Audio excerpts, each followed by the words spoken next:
Yo YouTube fam, how y'all doing? Your boy Tech Mo here again, back with another video. And a couple of you have asked for me to get some more 1080p footage with the CX405 by Sony that I did a review and unboxing on a couple weeks ago.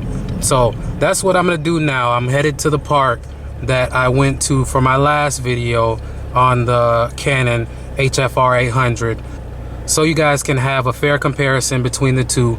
I'm gonna go to the exact same park and try to capture some of the same stuff that I got with the Canon HFR800, because these are the two budget camcorders that I have reviewed and unboxed on the channel. So right now I'm just driving, just getting a little footage. I'm coming up to the park.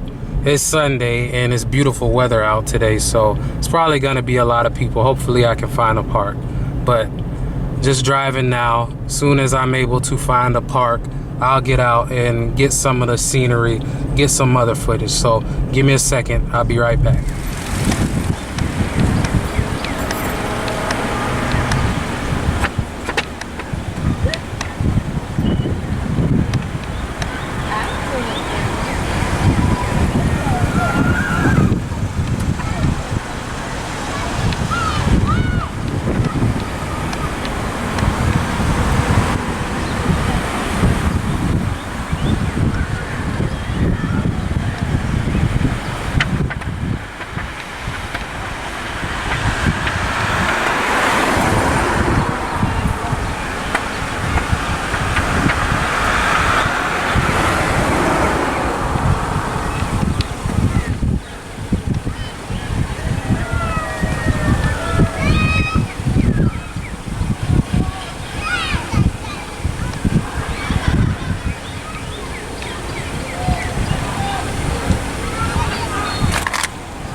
Okay guys, so I'm on my way home now. I got a good amount of footage there at the park, and what I can say, in my opinion, I like the Sony CX405 more than I like the Canon HFR800, and this is the main reason why.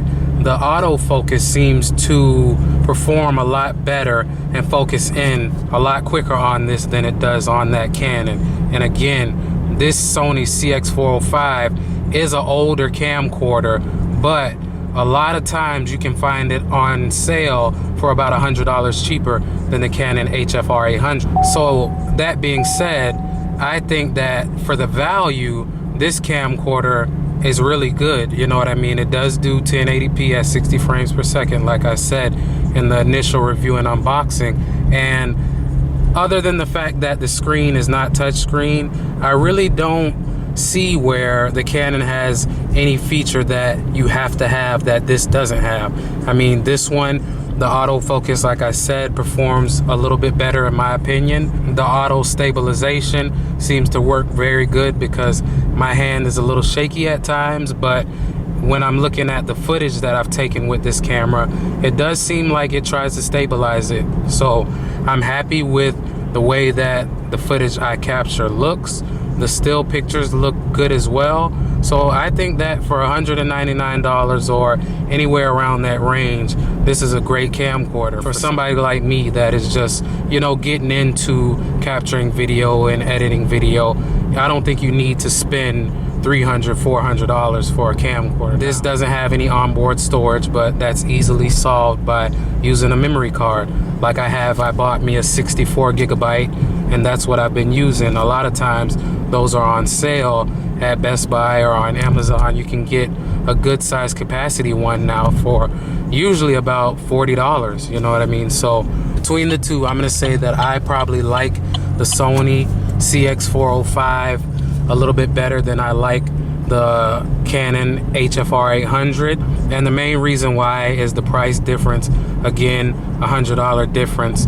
The Canon is touchscreen, but I like to zoom in close on text, and this is able to do that without any issues so far. So that being said, if you guys have any questions, leave them in the comments section.